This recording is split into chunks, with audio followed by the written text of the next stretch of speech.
Alors, Sonia, on vient de procéder à l'induction. Est-ce que tu es prête pour une exploration aujourd'hui? Ok, oui. Super. Alors, j'ai plusieurs sujets sous la main, mais on va commencer par... j'ai fait une guidance donc personnelle que j'ai publiée d'ailleurs celle-ci sur la chaîne. Pour ceux qui ne l'ont pas vue, je vous mets le lien en description. Et donc, dans cette guidance, j'ai été abordée, accostée par la maman de la personne qui était venue en consultation, si je puis dire. Euh, Ça ressemblait vraiment à un contact défunt, sauf qu'elle n'était pas décédée. Elle était à l'hôpital, visiblement entre deux mondes. D'ailleurs, c'est le nom que j'ai donné à la guidance, le titre. Donc, je me suis posé la question, euh, qu'est-ce qui se passe pour que j'ai eu un contact aussi fluide, aussi puissant avec une personne qui n'était pas encore décédée finalement. Voilà, j'aimerais que tu ailles prendre l'information et que tu ailles un peu expliquer tout ce que tu perçois sans rien forcer toujours. Voilà, que tu me rapportes un peu des explications sur ce sujet.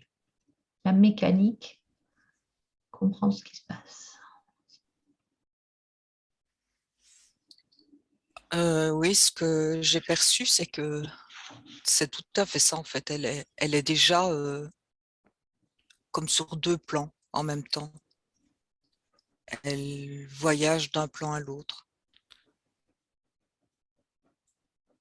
Et c'est comme si en étant sur ce plan qui se rapproche de l'autre côté, elle avait facilement accès à toi à ce moment-là.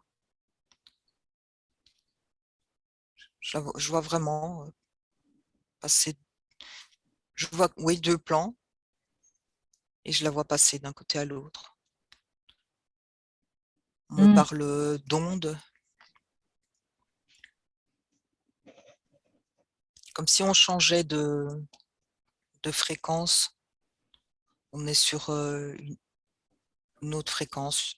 Il y a d'autres ondes, Alors attends, quand ce qui tu rend dis les on, choses possibles. pardon, quand tu dis on, tu parles en l'occurrence de cette personne qui était en train de passer, c'est ça? Oui, oui, oui, oui. Ah, d'accord.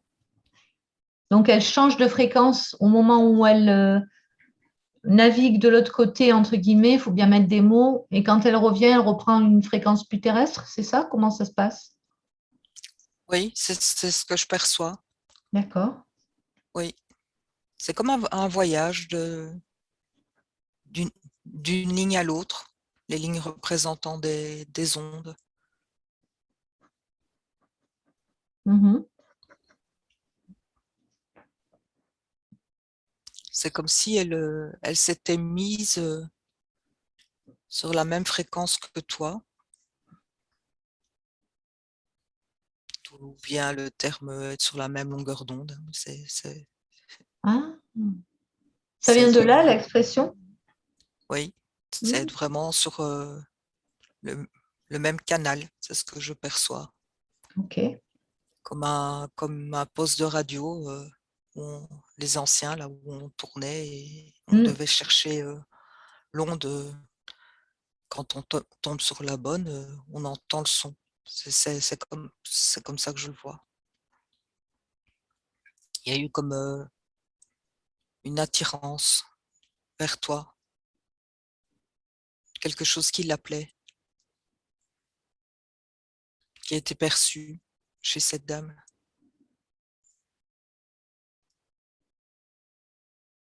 Et elle a été attirée par cette fréquence. Et c'est comme ça que tu l'as perçue. Ah, ok. Mais ce C'est qui comme est... si à ce moment-là, elle était endormie ou comme un peu absente dans son corps physique, hein, j'entends. Oui, oui. Mm. Alors, pas tout le temps, parce qu'à un moment, elle a même téléphoné pendant la séance.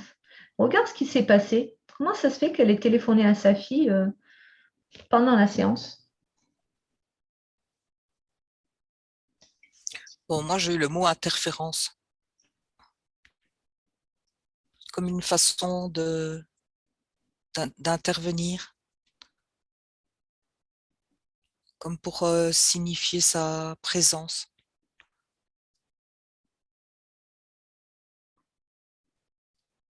C'était vraiment, oui, j'entends comme le mot volonté, c'était comme un appel.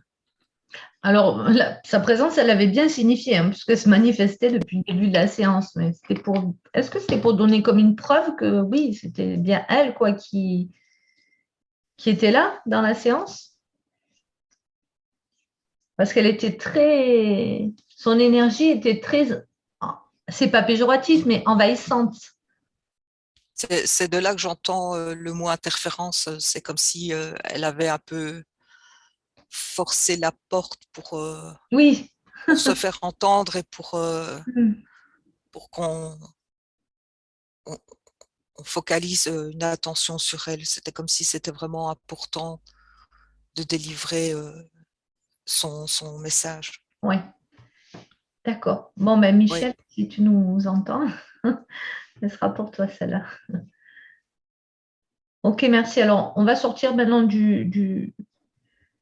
on va aller dans un ordre un peu plus global, un peu plus général. Revenons sur ces. Moi, donc je connais le contact défunt, je l'ai expérimenté. J'ai expérimenté le contact d'humain à humain. J'ai expérimenté le contact en télépathie avec les animaux. J'expérimente le contact. J'ai déjà expérimenté le contact avec des personnes vivantes et pas du tout à l'hôpital. D'accord? Alors, est-ce que ça voulait dire qu'elles allaient mourir? Je ne sais pas, je ne les connais pas, hein. Ça m'est arrivé plusieurs fois, dont une fois avec une personne vivant aux États-Unis, un grand sportif. Enfin, un grand. Je l'ai su en regardant sur Internet, mais moi, le baseball, je ne connais pas, donc je ne le connaissais pas. Bref, donc je peux ressentir ce que ça fait. Mais là, c'est la première fois que je ressens quelque chose d'aussi puissant. C'est vraiment comme si j'avais quelqu'un à côté de moi, quoi. Est-ce que ça, c'est lié au fait qu'elle ne soit pas encore partie de l'enveloppe charnelle? J'aimerais que tu ailles vraiment décrypter là ce qui se passe. Moi, ce que j'ai eu directement, c'est que ça part de la volonté, de l'intention très puissante de la dame. C'est comme si c'était ça le facteur, c'est que je la D'accord. vois vraiment pousser la porte, s'imposer quelque part, mais l'intention était tellement forte que pour moi, c'est ça. Et toi, tu es réceptive. Mais surtout, j'étais avec sa fille en séance, donc forcément, il y avait un. Mhm. Sa fille, c'est peut-être elle qui a permis d'ouvrir la porte finalement. Oui, parce que elle l'a permis aussi en ouvrant, en permettant ce canal.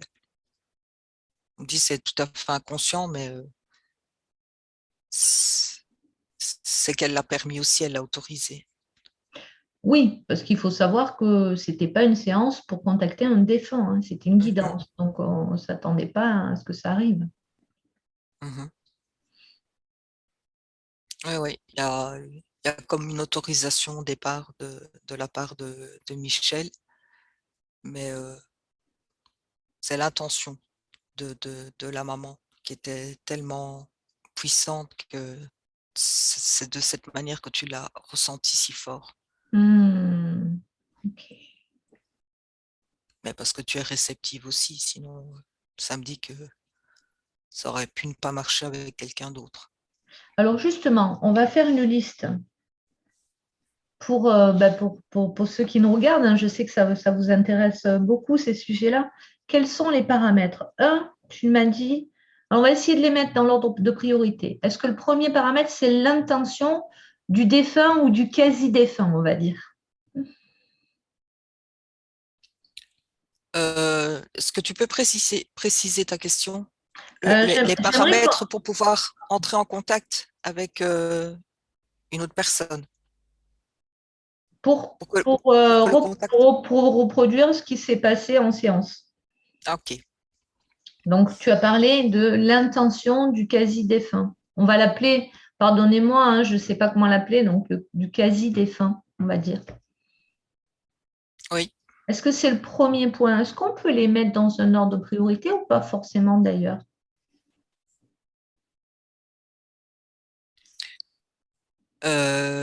Oui, là, c'était dans ce cas précis. Parce que j'entends, ça peut être différent avec une autre personne.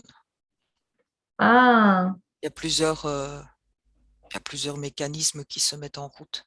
ah, d'accord. Bon, alors en l'occurrence, là, c'était l'intention du quasi-défunt. Ensuite, le fait que je sois réceptive, ça arrive en second. Exactement, voilà, c'est ça. C'est ce que j'ai vu directement après. C'est D'accord. l'ouverture, c'est le Donc, canal ouvert. le Oui, canal, OK.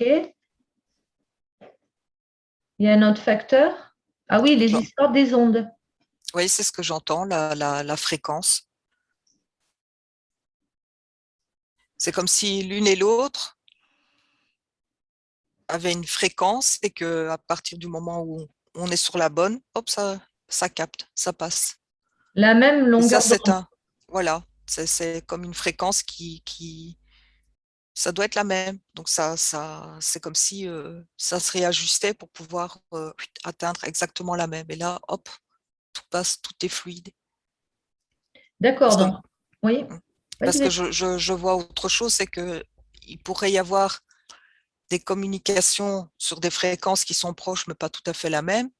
Et là, c'est à ce moment-là que on entend un mot et puis on n'entend plus rien. Enfin, tu vois, comme si c'était des petites choses qui viennent, mais avec des coupures. Tandis que là, Ah, ah oui, c'était vraiment exactement sur la même, c'était fluide. ah oui, oui. C'est comme si je voyais deux personnes qui sont face à face et qui se parlent, qui s'entendent, qui se voient, il y a rien en travers. C'est ça. Alors qu'on peut percevoir des choses, entendre des choses de façon, je vois ça comme en pointillé. On reçoit des petites bribes d'informations quand on Oui, n'est pas exactement sur la même longueur. oui, ben tu l'as vécu aussi en tant que médium, je pense. Quelquefois, c'est des bribes un peu ouais, forfait voyelle, comme on dit, on n'entend que des bouts, quoi. Oui, voilà, c'est ça. Ou C'est un rare mot qu'il y ait ou une autant de... image, mais c'est pas nécessairement un flux continu d'informations comme un dialogue. C'est une question de fréquence. Donc finalement, ces trois paramètres, est-ce qu'il y en a d'autres? Et là, j'ai entendu, mais c'est dans un autre sens, que la peur pouvait freiner aussi le, la réception. Alors oui, à Alors, contrario, alors les choses qui peuvent freiner, la peur, ok, la peur de quoi finalement? La peur du défunt, la peur du... alors là, dans le sac de la peur, il y en a beaucoup, hein. Ouais, Parce la peur de que, manière voilà, générale. peur de manière générale, oui, peur de se tromper, le manque de Hmm. confiance, Hmm. oui, Les la peurs. peur de ce qu'on peut recevoir, la Hmm. peur d'être pollué. Enfin, oui, dans le sac de la peur, je vois il y a beaucoup de facteurs différents. Donc ça, c'est un facteur Ah, bloquant. ça, c'est un facteur bloquant, oui. Bloquant, et là, on va appeler favorisant et bloquant. Qu'est-ce qu'il y a d'autre dans les facteurs bloquants? Qu'est-ce que tu perçois comme information? Les interférences. C'est-à-dire? C'est-à-dire, tu peux avoir aussi euh, des défunts ou des présences, Des pas petits, nécessairement oui, pas nécessairement des défunts, mais des énergies qui sont là pour saboter la communication. des petits farceurs. Voilà, ça c'est bloquant. Et j'entends même déformant. Hmm. Est-ce qu'il y a autre chose Ouais. qui vient tout de suite là sans rien forcer? Là, comme ça, j'ai rien. Alors, on va revenir sur les facteurs favorisants. Donc, on a l'intention du quasi-défunt, la qualité du canal. Quand on parle de qualité, voilà, c'est la bonne ouverture, etc. Et la même longueur d'onde Ouais, entre le quasi-défunt et le canal, hein. Donc, finalement, ce tiercé gagnant, si j'ose dire, ce combo, il s'applique, là, on a parlé des quasi-défunts. C'est bizarre ce terme, mais je trouve qu'il s'y prête vachement bien. Euh, Est-ce que ça fonctionne aussi pour les défunts? ben, moi j'entends c'est le même processus, C'est pareil. c'est pareil. Pour les comateux, donc les personnes dans le coma, Oui, c'est le même processus encore. c'est le même processus. Mais j'entends qu'il y a aussi une question comme si de confiance ou comme si les deux parties devaient accorder leur confiance à l'autre partie. Je ne sais pas très bien Ah, ben c'est ce que tu me comment disais. expliquer. Oui, oui, mais tu l'as évoqué tout à l'heure. Tu me disais, sa maman, tu lui as plu. Elle a aimé mon énergie finalement. Et il y a une histoire de sympathie qui doit se créer entre les deux énergies, c'est ça? Je dirais pas sympathie, c'est une question oui, de confiance, Oui, oui, mais oui, c'est peut-être pas le je bon mot. cherche un autre mot parce qu'il doit y avoir un mot plus proche pour exprimer. Oui. Il vient pas. Enfin, c'est pas une question de sympathie, c'est une question ouais, d'avoir confiance en l'autre, d'accorder sa confiance. Donc, confiance mutuelle. Oui, oui, Ah, ça en doit venir des attendant de deux. trouver mieux, on va dire ça. Oui, oui. Ok, donc ce serait un quatrième point, la confiance mutuelle. Oui, mais c'est comme si c'était une, une confiance accordée pour un moment. Je ne sais pas ce qu'on m'envoie là, comment l'exprimer.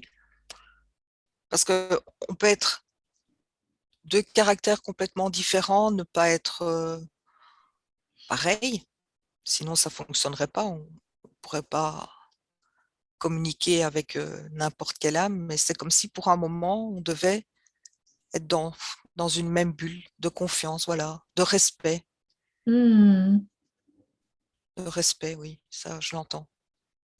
De respect de qui est l'autre et de ce qu'on va recevoir. Et confiance et respect mutuel. oui, mais comme si ça s'inscrivait dans une bulle de temps où c'est pendant cette période de cette communication. Et après, voilà, c'est terminé. Ouais, je ne sais pas trop comment l'expliquer. Non, mais c'est bien. C'est pour cet instant-là, voilà. Alors, je vais à nouveau résumer parce que je trouve que c'est très important de bien retenir cette information, en tout cas si elle résonne pour certains d'entre vous. Donc, euh, pour pouvoir établir un contact avec un quasi-défunt, un défunt, une personne dans le coma, donc euh, il faut qu'il y ait l'intention de cette personne de vouloir entrer en contact. Il y a la qualité du canal qui est importante. Il faut être sur la même longueur d'onde et ça rejoint finalement la confiance et le respect mutuel, la même longueur d'onde. Il me semble que Mm. ça peut être mis avec, non? Oui, ça, oui, ça fait partie d'un tout, ce que j'entends. Donc, Oui. est-ce que l'on peut dire, j'allais dire avec certitude, mais sachant qu'on n'est jamais sûr de rien, puisque c'est totalement expérimental ce qu'on est en train de faire là, mais tu vas prendre l'information. Est-ce qu'on peut dire que s'il manque un de ces quatre éléments, la communication se fera pas? Ou est-ce qu'il y a des exceptions? Est-ce que c'est au cas par cas? Qu'est-ce que tu peux avoir comme information? Ben, ce ne sera pas une communication de qualité. Et juste avant, j'avais une autre information euh, liée à cette confiance, ce respect. C'est comme si on devait laisser vraiment son mental complètement de côté et de ne pas avoir d'a priori sur la personne avec qui on communique. Ouais. Comme s'il fallait vraiment se débarrasser de ça parce que c'est ça qui pollue aussi. Sinon, quand on te demande de communiquer avec quelqu'un, on te l'a décrit et puis tu dis, là, ton mental commence à se dire, t'es pas quelqu'un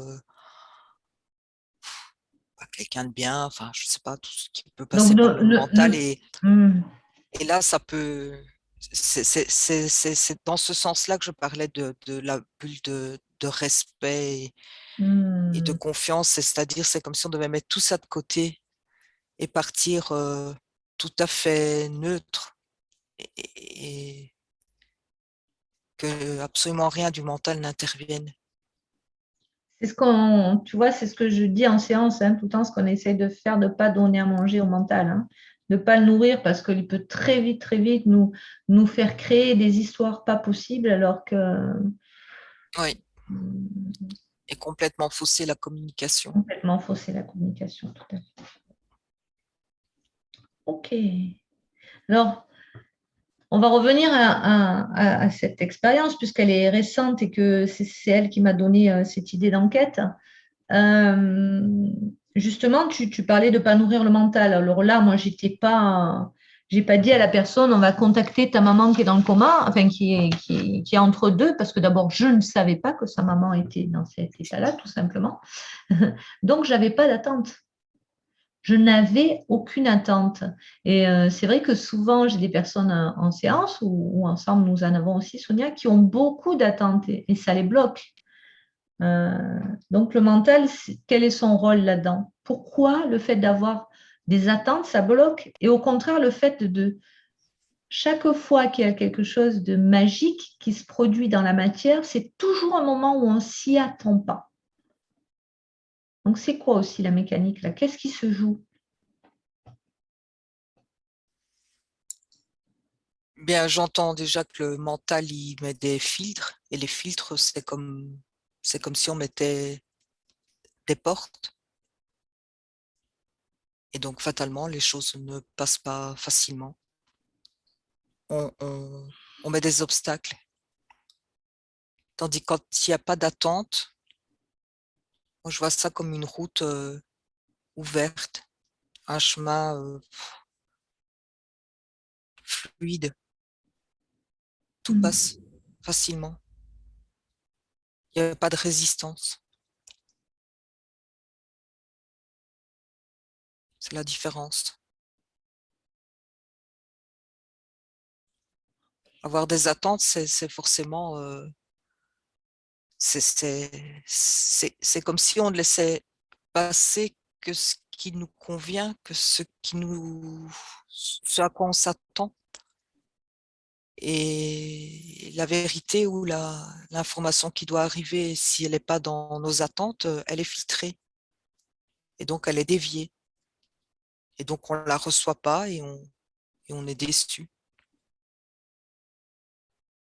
Ah, tu veux dire si elle n'est pas conforme, si par exemple on a décidé que ma grand-mère décidait, elle allait me faire un signe, éteindre et allumer les lumières, et qu'en fait elle me fait un signe, taper dans un meuble, eh ben, je passerai à côté parce que j'attends que la lumière s'éteigne et se rallume. C'est ça que tu veux dire?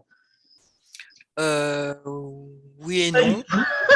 C'est- J'ai pas Non, mais compris alors. c'est juste aussi. Mais là, je parle vraiment de quand on a une attente particulière, voilà, comme tu disais, avec le mental à décider que Hmm. ce serait comme ça que ça se passerait. Si j'ai un contact, ça se passera comme ça et j'attends. C'est, c'est, ça ne viendra, ça ne viendra pas de la manière dont on s'attend. Ouais, ben, c'est un peu ce Et que je viens de dire, finalement. ouais, oui, ben, j'essaie de l'expliquer, mais c'est pas évident hein, de mettre des mots là-dessus. Mais oui, c'est ça, ça ne viendra pas de la manière dont on s'attend. Donc, on, on va être déçu de ne pas recevoir par la manière où on l'attend. Et on ne Ouais. recevra pas l'information parce qu'elle va dévier. C'est comme si je la voyais partir ailleurs. Parce que c'est comme si on n'avait pas, moi j'entends le cœur ouvert à tout. Hmm. Hmm. Et c'est pas le mental qui décide, c'est le cœur. C'est ce chemin-là qui va prendre. Oui. Mais alors justement, est-ce que c'est une question de foi tout ça? Quand on dit avoir la foi, alors on ne parle pas de religion quand on dit ça, attention, hein. Quand on dit avoir la foi, est-ce que c'est Ah ça, oui, avoir la foi aussi? C'est laisser ouvert et pas